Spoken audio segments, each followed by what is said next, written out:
Welcome welcome welcome, स्वागत है आपका एक और नई वीडियो में। कुछ कमेंट्स हैं, इनको ही पढ़ेंगे। अंकुश यादव बोल रहे हैं, यूरोप जैसा जीवन क्या इंडिया में भी संभव है? Question mark. देखो, मैं कुछ चीज़ें बोलता हूँ ना, उसका लिटरल मीनिंग मत लिया करो। मतलब यूरोप जैसा ही मैं बोल रहा हूँ, या फिर ये भी मान सकते हो कि उनसे भी बेटर हो सकता है। मतलब हमें क्या करना है, हमें अपने लेवल पे इम्प्रूव करना है। इम्प्रूव करना, करवाना तुमसे मेरा ये मकसद है, ना कि तुमको किसी और के जैसा बनाना या वो, क्योंकि खामियां तो उनमें भी हो सकती हैं, उनमें भी होंगी खामियां। तो मेरा मकसद ये नहीं है कि मैं तुम्हें किसी का फॉलो करवाऊँ, लेकिन तुम उनको देख के कुछ सीख सकते हो, कुछ चीज़ें ऑब्जर्व कर सकते हो। वो चीज़ें जो अच्छी चीज़ें हैं वो ऑब्जर्व करोगे तो हमारा जो कीड़ापना है, मतलब जो हम लोग जो कीड़े मकोड़े जिन चीज़ की वजह से कम वहाँ से एक लेवल ऊपर चले जाएंगे। लेकिन हमें उनके भी ऊपर हमेशा ये सोचना है कि हमेशा इम्प्रूव करना है। क्योंकि जैसा तुम लोग बोलते हो ना कि वहाँ पे तो डिप्रेशन के केस आते हैं या वो, तो कुछ माइनस पॉइंट भी हो सकते हैं, जैसे अकेलापन है वहाँ पे, या ऐसा लोनलीनेस है, या फिर पता नहीं जो भी तुम बोलते हो बुराई। वैसे मैंने तो कोई पास से ज़्यादा महसूस नहीं की, मेरे को ज़्यादा बेनिफिट ही नज़र आते हैं।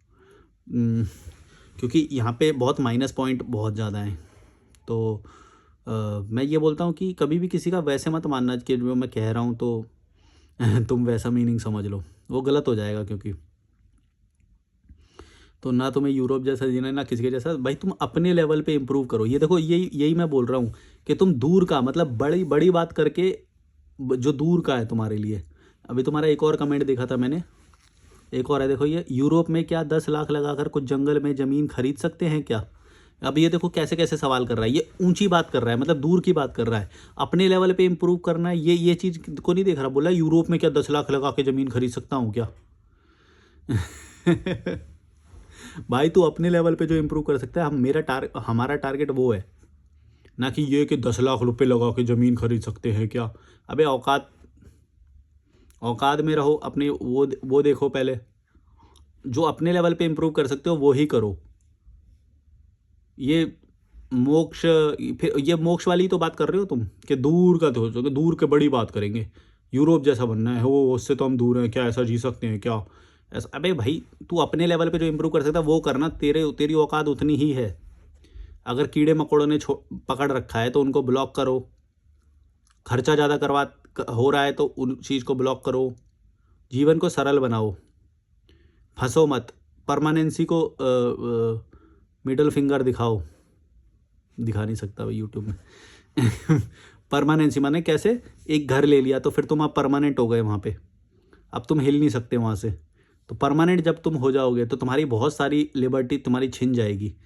बहुत सारी चीज़ें तुम सेक्रीफाइस करनी पड़ेगी तुम्हें। मान लो कि बेटर जॉब अपॉर्चुनिटी कहीं और स्टेट में है, फिर भी तुम उसी में पड़े रहोगे। क्यों? क्योंकि वहाँ पे सुरक्षा है, वहाँ पे रिश्तेदार है, वहाँ पे समाज है तुम्हारा। तो जो कमज़ोर इंसान होता है, जो डरपोक इंसान होता है, वो हमेशा लोगों से घिरा रहना चाहता है कि हमारे अपने लोग, ये वो है ना। लेकिन स्ट्रांगनेस क्या होती है? स्ट्रांगनेस यही तो है कि भाई अकेले भी रहेंगे तो कोई फ़र्क नहीं पड़ता। शेर शेर होता है, चाहे जंगल में रहे चाहे कहीं भी रहे। नहीं, आजकल तो पालतू भी बना लेते हैं उसे। कुछ कुछ एग्जाम्पल लिटरल नहीं होते, मतलब गलत भी बैठ जाते हैं।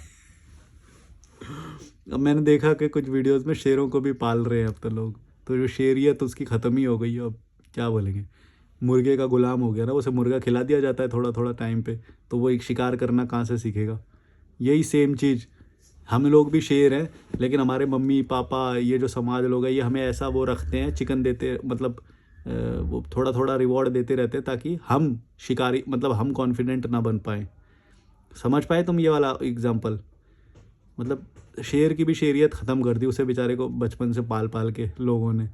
वरना शेर का वो क्या है कि भाई वो शेरियत है उसके अंदर, कि वही अपने आप वो करेगा जब भी भूख लगेगी। अब बेचारे को ऐसे करके कुत्ते की तरह पालते हैं उसे। अरे यार, इंसान कहाँ जाएगा, सब चीज़ें अपनी कर लेगा। यही रिवॉर्ड का मतलब ये होता है कि जब जैसे उसको फ्री में रिवॉर्ड मिल गया तो बेचारे को अब पिंजरे में रहना पड़ता है।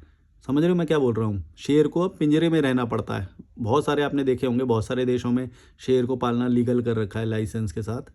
तो क्योंकि अब उसे इजी फूड मिल गया। सेम सेम कॉन्सेप्ट ये भारत के माँ बाप भी यही करते हैं कि इजी फूड देते रहते हैं ताकि वो गुलाम बन जाए, कभी शिकारी ना बन पाए, मतलब अपने ऊपर कॉन्फिडेंट ना बन पाए, खुद करके ना खा पाए। देखना तुम भारत की माँ क्या करती है, इसीलिए यही करती है भारत की माँ कि शेरियत ना आ जाए उसके अंदर, वो एकदम आज़ाद ना हो जाए, इसलिए खाना बना बना के खिलाती रहेगी और कभी भी खाना नहीं सिखाएगी। भारत की माँ ऐसी है, कभी भी खाना बनाना नहीं सिखाएगी। और भारत का बाप सोच लो कैसे हैं। समझ रहे हो ना तुम मैं क्या कहना चाह रहा हूँ? मतलब तुम्हारी जब एज हो जाए, जिस जिस एज में जो जो सीखना चाहिए वो सिखाना उनका काम है, उनको सिखाना चाहिए वो चीज़। लेकिन वो जानबूझ के वो तुमको नहीं सिखाते ताकि तुम स्लेव बन जाओ, ताकि तुमको बहू की ज़रूरत लगे। समझ रहे हो मैं क्या बोल रहा हूँ? अगर तुमको बहू की ज़रूरत लगेगी तो तुम कन्वीनियंटली शादी कर लोगे। अगर तुम्हें ये ज़रूरत ही नहीं लगेगी, मतलब तुम खुद ही खाना बना ले रहे हो और तुम्हें बहुत मुश्किल नहीं लग रही है, तुम खुद ही कपड़े धो ले रहे हो, बहुत मुश्किल नहीं लग रही है, खुद ही बर्तन भी, घर भी संभाल ले रहे हो, खुद कुछ मुश्किल नहीं लग रहा तुम्हें, अगर तो तुम शादी करने से मना कर दोगे और उसको फिर फ्री की नौकरानी नहीं मिलेगी। समझ रहे हो? और फिर गुलाम भी नहीं बनोगे तुम, हो सकता है आज़ाद बनने के ज़्यादा चांस हो जाएंगे, जैसे मैं आज़ाद हूँ। तो ये सब ना हो, इसलिए वो जानबूझ के तुमको ये पूरा जो जैसे एजुकेशन सिस्टम में फंसाते हैं, मतलब 18 साल की एजुकेशन, मतलब 18 साल में तुम ऐसा कि वो क्या कर लोगे, सब बेकार। जानबूझ के उस वाले पूरे सिस्टम में फंसाते हैं, रेस में लगाते हैं ताकि तुम्हारे अंदर कंपटीशन की भावना आ जाए। और मतलब ऐसा नहीं है कि बहुत सारी चीज़ें सीखते भी हैं हम, स्कूल का जो कैंपस होता है, कॉलेज का जो कैंपस होता है, बहुत सारी चीज़ें सीखते भी हैं। मैं बताऊं, मैंने ना जो बीकॉम करी थी वो SOL से करी थी, school of open learning, DU का है वो, दिल्ली यूनिवर्सिटी का है, school of open learning, SOL DU। तो उसमें क्लासेस मतलब कभी कभी लगती थी, हम तो बैचलर में तो कभी गए नहीं, मास्टर्स में मैंने अटेंड की थी क्लासेस, बैचलर्स में भी करी थी कभी कभी। एक बार किरोड़ी मल में थी हमारी, अरे यार शाहरुख खान वाला कौन सा था वो, पता नहीं, मेरे को याद नहीं आ रहा, मैं कॉलेज के नाम भी भूल गया अब। तो मतलब कुछ कुछ कॉलेज में हमने क्लास ली है ना, लेकिन एक एक दो दो ऐसे क्लास होती थी, मतलब सैटरडे संडे ऐसे, तो कभी करते थे कभी नहीं करते। तो मैं ये बताना चाह रहा हूँ कि हमारे को कभी भी कैंपस में कैसे बिहेव करते हैं, कैसे अपना पॉइंट रखते हैं, डिबेट रखते हैं, ये सब चीज़ के लिए वो माहौल अगर तुम्हें मिलेगा, उन स्टूडेंट्स के बीच में रहोगे तो वो चीज़ें सीखोगे। समझ रहे हो मैं क्या बोल रहा हूँ? कि अगर अगर तुम घर पे बैठ के पढ़ोगे तो वो चीज़ें नहीं सीख पाओगे जो उन्हीं पीयर ग्रुप्स के बीच में तुम रह के जो सीखोगे, बात करना, नई नई चीज़ें सीखना, शेयर करना, इमोशंस, ऐसी बहुत सारी चीज़ें तुम्हें उन्हीं उसी पीयर ग्रुप में ही सीखने को मिलेगी। तो स्कूल और कॉलेज इतना ये वाली चीज़ उसकी बहुत सही है कि तुम्हें सेम एज ग्रुप के और वो सब लोग मिलते हैं, तो तुम थोड़ी सी डिप्लोमेसी भी सीखते हो, पॉलिटिक्स भी सीखते हो, थोड़ा सा झूठ बोलना भी सीखते हो, मैनिपुलेशन भी सीखते हो। ये अच्छी बातें हैं, मैं बुरी नहीं बोलता इन्हें, ये काफ़ी ठीक बातें हैं, है ना? ऐसा नहीं, भोंदू सा नहीं होना चाहिए इंसान को, मैं तो गलत मानता हूँ, वो भोंदू सा नहीं होना चाहिए। अगर वो घर पे ही रहेगा तो वो तो कुछ सीख ही नहीं पाएगा, ना वो डिप्लोमेसी सीख पाएगा, ना मैनिपुलेशन सीख पाएगा, कुछ भी नहीं चीज़ें सीख पाएगा। तो होगा क्या इससे कि पूरी जो दुनिया मैनिपुलेट करती है वो उसको मैनिपुलेट कर लेगी। इसीलिए वो थोड़ा थोड़ा सीखना, वो चीज़ें बहुत ज़रूरी है। उसके लिए उसका गलत इस्तेमाल करना, देखो अब चाकू बनता है, चाकू का क्या इस्तेमाल होएगा वो तो अलग बात है, चाकू का तो कुछ भी इस्तेमाल हो सकता है, लेकिन वो बनना ज़रूरी है क्योंकि वो आसान करता है जीवन को। अगर वो ऐसा नहीं होएगा, अगर तुम माहौल में नहीं रहोगे, पीयर ग्रुप्स में नहीं रहोगे और सीखोगे नहीं चीज़ें, तो तुम पीछे रह जाओगे बहुत सारा। तो उस मामले में वो ठीक है। लेकिन तुम देखो कि जब बच्चा और ज़्यादा ग्रो कर सकता है, जब उसको पढ़ने की ज़्यादा ज़रूरत नहीं है, जब वो आधे अंक में भी वो हो सकता है, तब उसको प्रेशराइज करना वो बहुत गलत है कि 90 ही तो को 99 ही लाने हैं, 99 ला, 90 ला, हैं 90 से नीचे नहीं आने चाहिए तेरे नंबर, ये चीज़ बहुत गलत है। भाई सीखना अलग चीज़ है, नंबर लाना अलग चीज़ है। मैं ये नहीं मानता कि भाई स्कूल वाली जो पढ़ाई है उसके अंदर ज़्यादा नंबर लाएंगे तो वो होएगा, वो बहुत ही गलत है। बल्कि तुम्हारे बस 40 के आसपास रहें तो ठीक है, मतलब पासिंग मार्क्स होने चाहिए बस। और अगर 33 भी आ रहे हैं और पास भी हो रहे हो उतना भी काफ़ी है। मतलब इस चीज़ को ज़्यादा, बहुत ही ज़्यादा वो ले रखा है उन्होंने, क्योंकि उनके प्रेस्टीज पे बात आ जाती है ना, मतलब कि हमारे बेटे ने कितने नंबर लाए, हमारे बेटे को कौन सा कॉलेज मिलेगा, तो वो उस चीज़ के चक्कर में, अपनी इज्जत के चक्कर में बेचारे को पूरा ही झोंक देते हैं। पूरा दिन स्कूल जाता है, फिर क्लास के लिए भागता है, ये सब होता है, तो ये करते हैं भारत के माँ बाप। तो वो ये सब वो करते हैं अपनी इज्जत के लिए, बच्चे के उसके लिए नहीं करते वो। वरना बच्चे के लिए ही करते तो फिर बच्चे को इतनी सारी सुसाइड कैसे होती कोटा में या कहीं पे भी। वो बच्चे के लिए नहीं करते, बात समझो। 3 इडियट में एक सीन है ना कि इसका तो मर्डर किया गया, लेकिन वो उसमें सिस्टम को बोला गया, हालांकि सिस्टम है, लेकिन माँ बाप भी उसी सिस्टम का पार्ट, माँ बाप भी तो करते हैं, वो वैसा प्रेशर बनाते हैं, इतना नेगेटिविटी। मतलब मैंने ऐसे ऐसे लोग देखे, मतलब पॉलिटिक्स करते हैं वो कि तेरे नंबर कम आ जाएं और मेरे ज़्यादा आ जाए, इसलिए पॉलिटिक्स करते हैं। बताते नहीं है कि हमने क्या पढ़ लिया, हमने क्या पढ़ लिया, ऐसे छुपाते हैं। मतलब अभी भी याद है मुझे ऐसे लोग, मेरे को तो सुन के बड़ी, मतलब जब पहली बार मैंने सुना, मेरे को ये पॉलिटिक्स नहीं पता थी, लेकिन पॉलिटिक्स सीखना भी बहुत ज़रूरी है। उस वक्त मैंने ये थोड़ा थोड़ा ये समझना शुरू किया कि मेरे को समझ में नहीं आया। मैंने पूछा उससे कि तूने ये बात क्यों छुपाई फिर, मतलब मेरे को समझ में नहीं आ रही थी। बहुत सारी चीज़ें ऐसी हैं जो बहुत ऐसे, जैसे बच्चा होता है ना, कोई बच्चा होता है तो उसे समझ नहीं आती, तो वो उसी से ही पूछ लेता कि तूने क्यों, उसके बाद जवाब नहीं होता या फिर क्लैरिफाई नहीं करता। तो वो एक क्या बोलते हैं उसे, चाइल्डिश इनोसेंस से जब तुम पहली बार रियलाइज़ करते हो कि अच्छा ऐसा होता है, अच्छा ऐसा होता है, तो वो चीज़ मेरे को बिल्कुल ही एकदम वैसे याद है कि ऐसे ऐसे ऐसे हुआ था। उन्हों के नाम भी याद है, सारा सब कुछ याद है मेरे को, कैसे मतलब लोग वो पॉलिटिक्स करते हैं। तो वहाँ से थोड़ा थोड़ा वो समझना शुरू किया।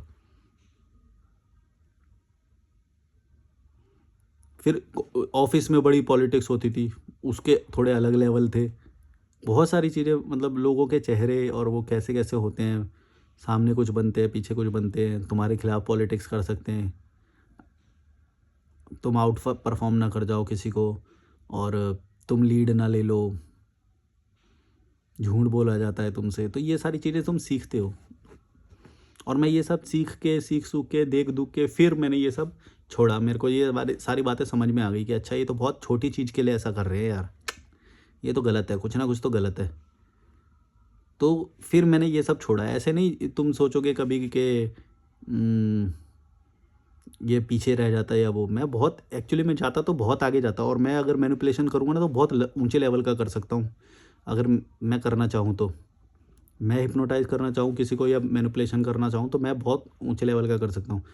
लेकिन मेरे को समझ में नहीं आती वो किस चीज़ के लिए करेंगे, बहुत छोटी, मतलब छोटे रिवॉर्ड के लिए, पैसा बस, पैसा, पोस्ट, ये तो मेरी नज़र में कुछ है ही नहीं, इससे कितना वो हो जाएगा। और इसके लिए, और ऐसा नहीं कि पॉलिटिक्स करते वक्त तुम्हारा दिमाग नहीं खराब, तुम्हारा दिमाग भी तो वो होएगा, एंगेज रहेगा। और फिर बड़ा सुख भी तो सेक्रीफाइस कर रहे हो तुम। आज मैं बड़ा सुख ले रहा हूँ, आज़ाद हूँ, नेचर पे जाके बैठता हूँ, अभी अभी गंगा पे बैठ के आया हूँ 2 घंटे। तो ये मैं चीज़ बोल रहा हूँ कि तुम छोटी चीज़ के पीछे जब भागते हो तो बड़ी चीज, बड़ा रिवॉर्ड वो छोड़ देते हो तुम। ये एक तुम अपना ही लॉस कर रहे हो।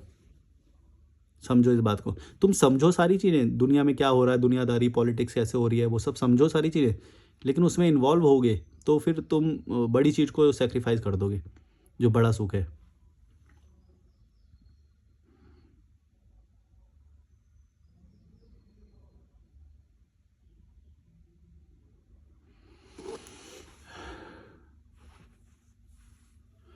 मेरे को लगता है कि भारत यात्रा के दौरान भी मैंने भी एक तरह का वो मैनिपुलेशन ही है, जब मैं किसी को हिप्नोटाइज करके, जब कोई मेरे को जब मतलब हिप्नोटाइज नहीं बोलेंगे, वो बड़ा हिप्नोटाइज एक्चुअली बड़ा लेवल पे होता है। जैसे वो एक पिक्चर है ना, आर माधवन और अजय देवगन की पिक्चर है शैतान करके, उसमें ये दिखाया गया है हिप्नोटाइज करने वाला, है ना। लेकिन तो आर माधवन के एक इंटरव्यू में उसने बोला भी था कि जो पॉडकास्टर है उसने पूछा कि क्या आप हिप्नोटिज्म में मानते हो, ये होता है। तो वो बोला कि ऑब्वियसली होता है, लेवल अलग हो सकता है, वरना हर इंसान हिप्नोटाइज करता है। मतलब हिप्नोटाइज माने कैसे, उसको प्लीज़ करेगा। जैसे एक बच्चा भी तो हिप्नोटाइज करने की कोशिश करता है, जब उसे चीज़ चाहिए होती है तो मम्मी मम्मी मम्मी, ऐसा बड़ा एकदम मासूम सा मुँह बना लेगा, बहुत वो कर लेगा। हालांकि बड़े लोगों को तो ये पता होता है कि ये क्या कर रहा है, लेकिन बच्चे को ये बच्चा वहीं से ही सीखना शुरू करता है। तुम गौर से देखना कि कब मुझे प्यार से बात करनी है, कब मुझे हट ऐसे करके बात करनी है, कब मुझे गुस्सा हो जाना है, वो वहीं से तो देखना, नेचुरल इंटेलिजेंस से ही वो ये सब सीखना शुरू करता है कि कब मुझे प्यार से बात करनी है, कब मुझे प्लीज़ करना है, मम्मी तुम बहुत अच्छी हो मम्मी ऐसे करके। मतलब बहुत सारे मैनिपुलेशन करते हैं बच्चे, तुमने अगर गौर करोगे ना, बच्चों से बहुत कुछ सीख सकते हो तुम। मतलब ये ऑब्जर्वेशन पे होता है एक्चुअली, तुम अगर ऑब्जर्व कर सकते हो तो तुम किसी से भी सीख सकते हो। तो बच्चे मैनिपुलेट करते हैं। यही मैं तो वो आर्मादो ने बोला कि ऑब्वियसली मैनिपुलेशन होता, ये हिप्नोटिज्म होता है, क्योंकि उसका लेवल अलग हो सकता है।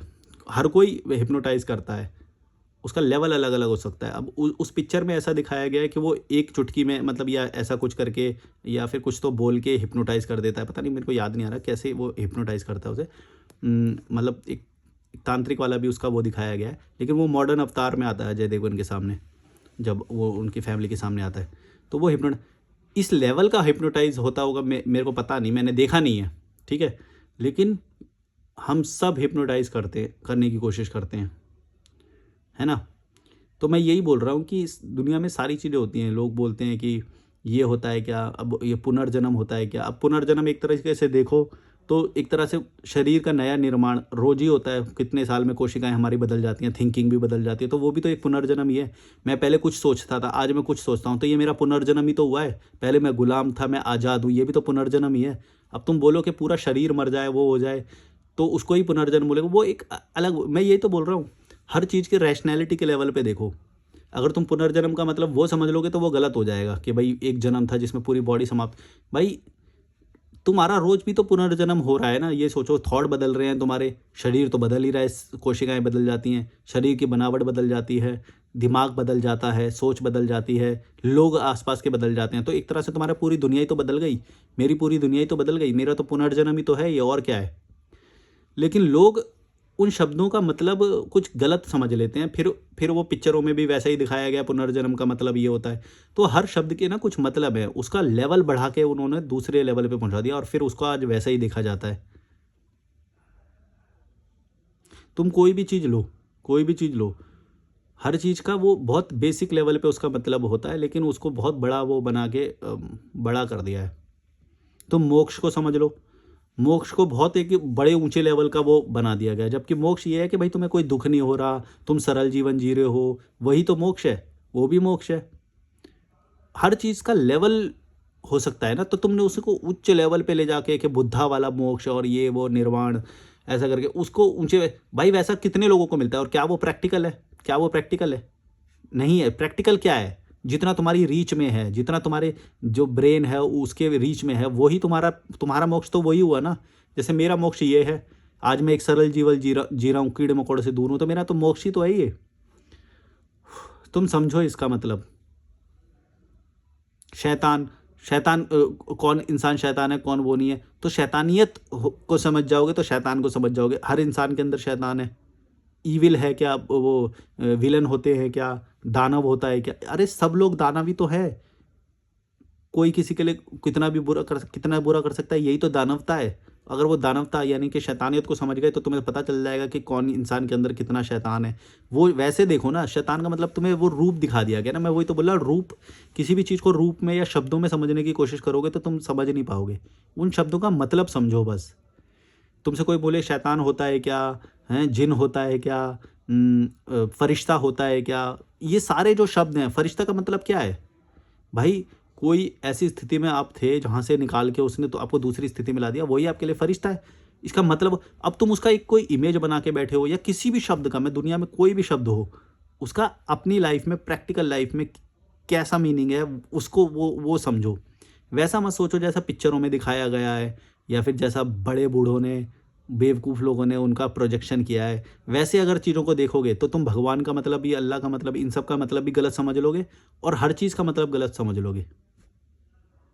मोक्ष, पुनर्जन्म, ये फरिश्ता, शैतान, ये जितनी भी सारी मैंने बातें करी, ये सारी चीज़ें एग्जिस्ट करती हैं, लेकिन हमारे प्रैक्टिकल लाइफ में कितनी करती हैं वो तुम्हें देखना पड़ेगा कि इनका लेवल क्या है। भाई कोई भी इंसान जो आपको दुख दे सकता है या बिना फालतू के परेशान कर सकता है, वो शैतान है। वो शैतानियत का लेवल कम है, इसलिए तुम उसे प्रॉपर शैतान नहीं बोलोगे कभी भी। तो शैतान का क्योंकि तुमने रूप बना रखा है एक अपने दिमाग में कि ये होता है शैतान, तो जो पूरी तरह से डिस्ट्रक्ट करना चाहिए। हिटलर का एग्जाम्पल ले लो, हिटलर क्या था? वो शैतान का ही तो रूप है कि वो उसको बिल्कुल भी दया नहीं आई कि इतने सारे लोगों को गैस चैम्बर में मरवा दिया। वो शैतान ही तो है। तुम ऐसे देखो चीज़ों को।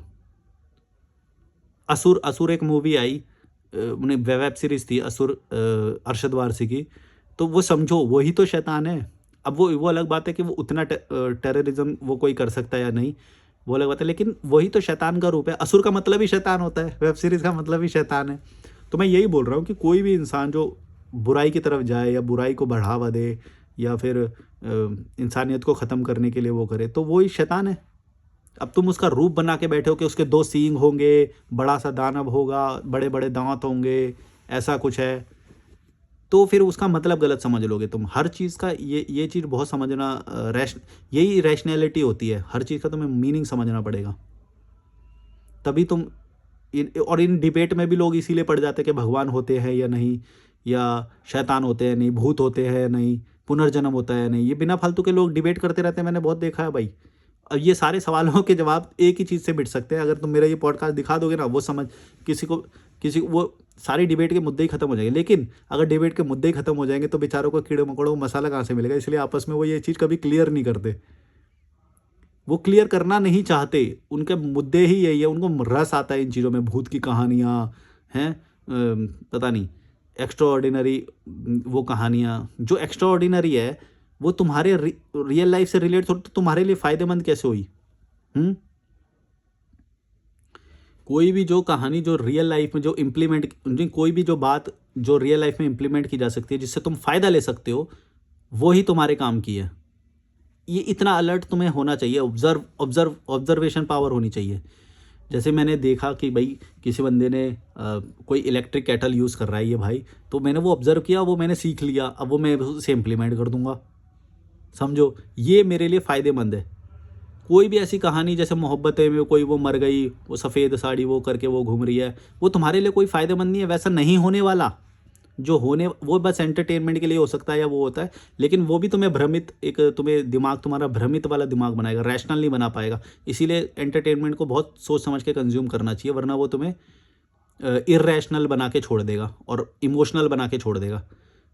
देखो तुम ये इन सब की जो कहानियाँ होती है कैसे इमोशंस को तुम्हारे ट्रिगर करती हैं, और वो लोग बिजनेसमैन हैं, उनको फ़र्क नहीं पड़ेगा कि तुम इर्रेशनल बन रहे हो या तुम्हारी ज़िंदगी कठिन हो जा रही है, उससे उससे उनको फ़र्क नहीं पड़ता। वो तुम्हें सुना देंगे हीर रांझा की कहानी या वो अबे भाई हीर रांझा की क्या, ये सब जो कहानियाँ होती हैं, कोई भी जो कहानी होती है, उसका मर्म क्या है भाई? कोई चीज़ तुम्हें मिली नहीं, तुम उसके लिए शिद्दत से वो चाह रहे हो, वो भी हीर रांझा की वो है। लेकिन जिस वक्त वो तुम्हें मिल जाएगी, उस दिन जूते चप्पल बच जाएंगे।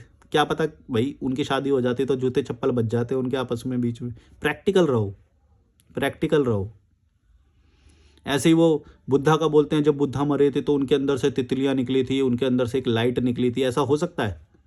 ऐसा हो मतलब तो ये छोड़ो, तुम्हें इजी तरीके से समझाता हूँ।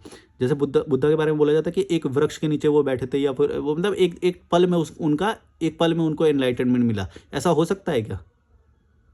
उनकी खुद की कहानी से ही वो रेजोनेट नहीं कर रहा। उनकी खुद की कहानी में ये चीज़ शुरुआत में दिखाई गई है कि जब वो थोड़ा आगे चले तो उनको एक बूढ़ा आदमी मिला, थोड़ा आगे चले बीमार आदमी मिला, थोड़ा आगे चले ऐसा वो मिला। तो वो बोला कि ये सब मेरे साथ भी होएगा? बोले हाँ, आपके साथ भी होएगा, हर इंसान के साथ होता है। तो क्या वो निर्माण वो मोक्ष का वो नहीं है, जब उसे ये रियलाइज़ हो रहा है ये बात, सिद्धार्थ को एक एक पल को वो बना के, ये चेले चपाटे लोग करते हैं। बुद्धा ने कभी भी नहीं बोली होगी ये बात। चेले चपाटे जो होते हैं ना, उनके जो एक धर्म बनाने की कोशिश करते हैं, जो बिजनेस की तरह उसे रन करने की कोशिश, जो ग्रुप बनाने की कोशिश करते हैं, जो संस्था बनाने की, वो लोग ऐसी बातें लिखते हैं ये कि जब वो पैदा हुए तो ऐसा धरती कांपने लगी, जब वो मरे तो उनके अंदर से तितलियाँ निकली, लाइट निकली। और इमोशनली तरीके से एक मतलब एक शो देख रहा था मैं, उसमें देखा था मैंने ये, वो जो मनोज वाजपेयी है उसने किया था शायद एबीपी वालों के साथ, उसमें मैंने ये देखा था कि ऐसा ऐसा। फिर और भी कई जगहों पे मैंने पढ़ा, मैं बोला ये क्या है, ऐसा थोड़ी होता है। रैशनल बनो।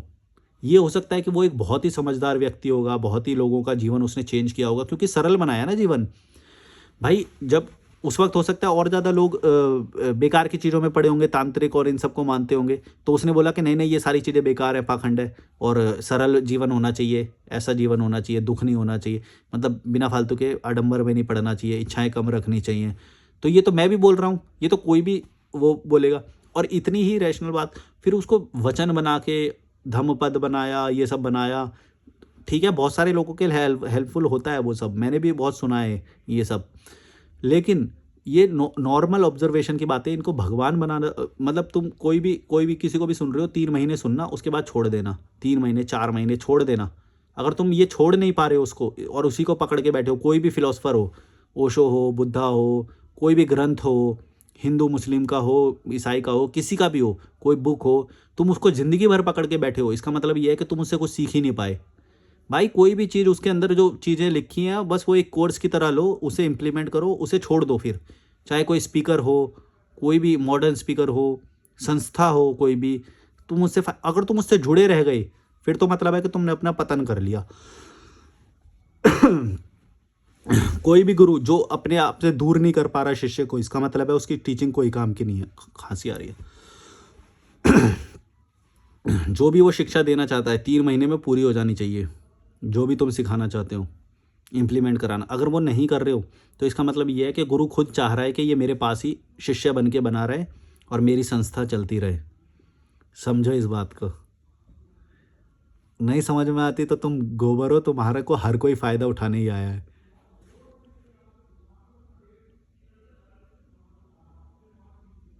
कोई मोक्ष के नाम पे तुम्हारा फ़ायदा उठाएगा, कोई मेडिटेशन के नाम पे फ़ायदा उठाएगा, कोई लिबरेशन, मोक्ष, ये निर्वाण, कोई कैसे क्या बोले, कोई भी चीज़, तुम हर चीज़ को अकेले प्रैक्टिस कर सकते हो। कोई संस्था में जुड़ने की ज़रूरत नहीं है, कोई कुछ करने की ज़रूरत नहीं है। आज़ाद हो तुम और तुम इम्प्लीमेंट कर सकते हो। और जो अगर अच्छी बातें हैं उसके अंदर जो तुम सरल अपना के वो कर सकते हो, तो वो 3 महीने में भी सीख सकते हो। और 3 महीने भी क्यों, उस व्यक्ति से तो मतलब एक कॉल पे ही सीख सकते हो आप। जो भी है भाई मेरे को बता दे, एक क्रक्स समझ में आ जाएगा। तो मेरी सारी वीडियो देखो, तो मेरी सारी वीडियो देखोगे तुम्हें क्रक्स समझ में आ जाएगा उसका कि मैं बोलना क्या चाह रहा हूँ। और उसके लिए 3 महीने नहीं लगेंगे, 3 महीने नहीं लगेंगे। हर वीडियो में तुमको एक कॉमन चीज़ मिलेगी, वो कॉमन चीज़ है जीवन को सरल बनाना। और जब तुम वो चीज़ समझ जाओगे कि मैं मेरा बोल क्या रहा हूँ मैं वो चीज़, तो फिर तुम खुद ही ऑब्जर्व करोगे ये सारी चीज़ें कि भाई जैसे मेरी ऑब्जर्वेशन है, मैं चीज़ों को देखता हूँ कि ये पाखंडी है, ये नकली कर रहा है, ये इज्जत के लिए कर रहा है, ये अच्छा बनने के लिए कर रहा है, ये पैसे के लिए कर रहा है, ये डर की वजह से कर रहा है, ये लालच की वजह से कर रहा है, ये उसकी वजह से कर रहा है। ये ऑब्जर्वेशन तुम्हारे अंदर आ जाएगी। और अगर मैं ये नहीं ला पा रहा हूँ तो फिर मेरे को लगता है मेरे भी चैनल का कोई फ़ायदा नहीं है। अगर तुम ये नहीं सीख पा रहे हो तो फिर तो तुम आज़ादी नहीं हो पाओगे, मेरे ऊपर ही वो कर लोगे। एक कहावत है कि अगर तुम लोगों से उसका धर्म छीनोगे तो वो तुमको ही धर्म बना लेंगे। बुद्धा ने बोला कि मेरी कभी वो मत करना, उसी को ही धर्म बना दिया। कोई भी एनलाइट मतलब कोई भी समझदार व्यक्ति कभी ये नहीं बोलेगा कि भाई मेरा गुणगान करो या वो करो। भाई सही चीज़ का गुणगान करो ना, सही चीज़ तो तुम कहीं से भी ऑब्जर्व कर सकते हो। लोग समझ नहीं पाते हैं, पता नहीं बिना फालतू का एक वो भी लेके चलते हैं कि भाई हमारा देश महान है, हमारे देश में ये पैदा हुए वो पैदा। भाई तुम्हारे देश में कोई भी पैदा हुआ हो, महान व्यक्ति कोई भी पैदा हो, सोने की चिड़िया थे तुम या कुछ भी थे, ठीक है, एक बात समझ लो, इससे फ़र्क नहीं पड़ता। तुम्हारी आज की स्थिति क्या है? हिटलर तो जर्मनी में पैदा हुआ ना, कितना बड़ा क्रूर आदमी था। वहाँ के लोग खुद ये बात सिखाते हैं कि भाई हमारे यहाँ पे शैतान पैदा हुआ था, एक ईविल पैदा हुआ था एक। वो लोग आज भी जब उनका पासपोर्ट लेके वो कहीं पे जाते हैं और इंडियन पासपोर्ट लेके जाते हैं, तुम देख लो, तुम बोलते हो ना हमारे यहाँ पे इतने महान योद्धा पैदा हुए, हमारे यहाँ पे ये महान व्यक्ति शख्सियत पैदा हुई हैं, और क्या ये हमारे सोने की चिड़िया थे, हमारा वो एकदम मतलब महान। भाई आज की सच्चाई क्या है वो उस पर बात करो। पास्ट में था, ठीक है, और था भी कि नहीं ये भी किसी को पता नहीं है। बहुत लोग बोलते हैं कि अंग्रेजों ने आके हमको लूट लिया। भाई किसको पता, मतलब हमको मतलब पता नहीं, मेरे को तो पता नहीं, मैं इतना इतिहास में इंटरेस्टेड नहीं हूँ, पर मेरे को ऐसा लगता नहीं है कि भाई उन्होंने आके लूट लिया या वो कर लिया। मैनिपुलेशन हो सकता है, मैनिपुलेशन किया जाता है, कई बार बेटर भी हो जाते हैं लोग मैनिपुलेशन से, ठीक है। अगर मेरे को भी मान लो किसी का भला करना होगा, मुझे लगता है पहले मैनिपुलेट करना पड़ेगा उसे, क्योंकि गोबर वाली थिंकिंग से सही वाली थिंकिंग में पहले लाना पड़ेगा ना, तो वो मैनिपुलेशन ही है। पर लेकिन गौर से देखो तो बेटर भी तो उन्होंने किया, रेलवे लाया उन्होंने, या वो अंग्रेज़ों ने, ब्रिटिशर्स ने रेलवे लाया और थोड़े टेक्नोलॉजी लोगों को सिखाया। वरना क्या थे यहाँ के लोग, बस थोड़े से लोगों को छोड़ के जो राजा लोग थे, जिनकी वजह से तुम बोल रहे हो कि सोने की चिड़िया थी, ऐसा नहीं होता है। जनता देखो कितनी सारी थी और उसमें प्रिविलेज्ड लोग कितने थे। अब तुम उसको देख के सोने की चिड़िया बोलो, ये तो गलत है ना, क्योंकि प्रिविलेज का फ़ायदा तो कुछ लोग ही उठा रहे हैं, बाकी लोग तो प्रजा है। भाई भले ही सोना भरा हुआ हो तुम्हारे भारत में, तुम्हारे किसी भी देश में, सोना कितना भी ज़्यादा भरा हुआ हो, है तो कुछ लोगों के हाथ में ना, बाकी लोग तो कीड़े मकोड़ों की तरह जी रहे हैं, ये भी तो देखो। अभी आज के टाइम में जैसे ये बोलते हैं कि भाई भारत में के इतने अमीर लोग हैं, भाई है तो कुछ लोगों के ही हाथ में ना, बाकी लोग तो भाग ही रहे हैं। तो कहाँ से फिर वो उसको तुम ये जो वेल्थ बढ़ने वाली है और ये सब आती है, इन सबको वो मानते हो कि देखो हमारे यहाँ पे। अबे भाई, जब तक कुछ लोगों के हाथ में है, बाकी लोग कीड़े मकोड़े, तो तुम कैसे वो अच्छा बोल सकते हो? इसे बोलते इनकम इनइक्वालिटी बोलते हैं इसे। जब तक वो एग्जिस्ट कर रही है तो तुम कहाँ से वो बोल रहे हो भाई? क्योंकि कुछ लोग तो फिर भी कीड़े मकोड़े ही है ना, ये बेटर कहाँ से हुआ ये? उस वक्त को भी जो बोलते सोने की चिड़िया था भाई, इतना सोना था, अब सारे अंग्रेज लोग ले गए। अरे भाई, किन लोगों के हाथ में था? रियासतें होती थी, वो उन लोगों को वो तो सोना रखेंगे ही, होता ही था। अब जब उनको मैनिपुलेट कर लिया राजाओं को या कुछ करके, या उनको खरीद के फिर उनको हरा के, टेक्नोलॉजी से हरा के, मैनिपुलेशन टेक्निक, मार्केटिंग टेक्निक, वो सब उनके अंदर दिमाग था। ऐसे ही थोड़ी तुम किसी को बुरा बोल दोगे भाई। चीज़ें भी तो थी ना उनके अंदर मैनिपुलेशन की। जब ये आपस में लोग कर रहे थे तो बाहर वाले ने भी कर दिया, एक ही तो बात है। आपस में करते थे पहले, एक दूसरे को मारते थे भाई साहब। ऐसी ऐसी कहानियां हैं, मतलब तुम देखोगे तो, पढ़ोगे तो तुम्हें पता चलेगा। ये कभी खुश नहीं रहते थे ये राजा लोग, और ये इनके आपस में ही पॉलिटिक्स चलती रहती थी। कहीं पास में खड़ा हुआ मंत्री ही उस राजा का गला ना काट दे, इतने डरे हुए लोग होते थे। राजा सोने जाता था ना तो सो नहीं पाता था। ऐसी ऐसी कहानियां, ये सब बताया नहीं जाता क्योंकि सबने अपने अपने राजा बना रखे हैं और उनके बारे में सिर्फ महान कहानियां फैला रखी हैं, सिर्फ महान वाले। तो तुमको लगता है ये जो राजा लोग होते थे, ये सब होते थे, ये बहुत अच्छी लाइफ जीते थे, इनकी इतनी रानियां होती थी? नहीं भाई, ज़रूरी नहीं है भाई। दुश्मन बगल में बैठा है और वो कब किसको खरीद ले, कौन किसके साथ पॉलिटिक्स खेल जाए, राजनीति, और कौन किसका वो मार दे, ये लोग हमेशा। मिर्ज़ापुर देखा है ना तुमने? मिर्ज़ापुर एक वेब सीरीज़ है, मिर्ज़ापुर में तुमने ये बात देखी होगी। कोई वो कितना भी अमीर है, लेकिन हर कोई डरा हुआ है, हर कोई ये डरा हुआ है कि आपस में ही बाप बेटे, पति पत्नी, सब कोई पॉलिटिक्स चल रही है। ये लोग कैसे खुश रहेंगे? तुम सोचो भाई। तुम सो रहे हो, तुमको मार दिया किसी अपने ने ही, जिसको तुम सोच रहे हो कि तुम्हारा, तुमको पता ही नहीं है। शतरंज तुम अगर खेलते हो ना तो तुम्हें ये बात पता चलेगी। शतरंज में ऐसी पॉलिटिक्स तुम बहुत सीख सकते हो। चेस जो गेम है ना, उसके अंदर बहुत सारी लर्निंग्स है। चेस गेम जरूर हर किसी को सीखना चाहिए। बहुत मैनिपुलेशन और वो सब सीख सकते हो तुम उससे, चेस गेम से। कौन किसको कब मार दे भाई, किसी का कुछ नहीं पता है। तो तुम बताओ कैसे ऐसे वो बेटर हो सकता है? कई लोग होते हैं कि भाई नहीं, पहले का टाइम अच्छा था। अगर भाई पहले का टाइम अच्छा होता, बस बस पहले का टाइम अच्छा नहीं है, था, नहीं था, वो बस तुमको, तुम्हारे दिमाग में है क्योंकि तुमने वैसा सुन लिया या वैसा है। हमेशा हमेशा समाज आगे बढ़ता है, पर ये अलग बात है कि नेचर अब ओवर वो हो रहा है, तो नेचर के मामले में तो पीछे जा रहा है। पर ये भी सोचो कि कौन किसको मार देगा कुछ पता ही नहीं है, लाइफ की कोई वैल्यू नहीं है, स्टैंडर्ड ऑफ लिविंग नहीं है। तो फिर बहुत सारी ऐसी चीज़ें हैं, तुम ऑब्जर्व करोगे तो तुम्हें ये चीज़ें प्रैक्टिकली रैशनल माइंड से सोचोगे तो ये सारी चीज़ें समझ में आएंगी तुम्हें। मेरे को हिस्ट्री में ज़्यादा इंटरेस्ट है नहीं, पर ये जो यूपीएससी की जब मैं क्लासेस पढ़ता था ये सब, तो उसके दौरान मैंने ये सब ऑब्जर्व किया कि ये सब सिर्फ महान कहानियाँ ही हमारे सामने क्यों है कि ये महान था वो महान था। ऐसा हो ही नहीं सकता है। कायर राजा भी होगा, लेकिन ये अलग बात है कि उसके लिए किसी ने कहानियाँ नहीं बनाई। वो कायर राजा का सिर्फ तुम्हें तब पता चलेगा जब एक राजा को तुम्हें मान लो हीरो की तरह दिखाना है, तो दूसरे वाले को थोड़ा कायर की तरह दिखा दिया, तब तुम्हें थोड़ा सा बस ये कायर तक। ऐसा हो ही नहीं सकता कि सारे लोग जितने वो राजा होंगे उस वक्त के सारे महान होंगे, क्योंकि कायर कायर तो होगा ही, हर उसमें होएगा। और लेवल भी होते हैं हमेशा। लेकिन ये अलग बात है कि एक टाइम के बाद फिर वो कायर को सर्वाइवल ऑफ द फिटेस्ट, यानी कि सर्वाइव नहीं कर पाएगा, वो कायर होगा या फिर कम कम उसके अंदर वो होंगे। तो ऐसे राजा भी तो होते होंगे, सोचो ना, रैशनल माइंड से सोचो यार। तुम हमेशा जब राजा बोला जाता है तो तुम एक महान शख्सियत और उन सबको सोचते हो, ऐसा नहीं है। क्योंकि वैसा दिखाया गया है तुमको, इसीलिए तुम्हारे बस वही इमेज आती है। उस इमेज से भी दूर जब हट के सोचोगे तब वो होता है रैशनल माइंड। वैसा सोचा करो। चलो, ज़्यादा बड़ा हो गया क्या वीडियो? ऐसे वीडियो पसंद आए तो बताना, मेरे को समझ नहीं आता, कुछ भी बोलता हूँ मैं। चलो बाय बाय कीड़े मकोड़ों।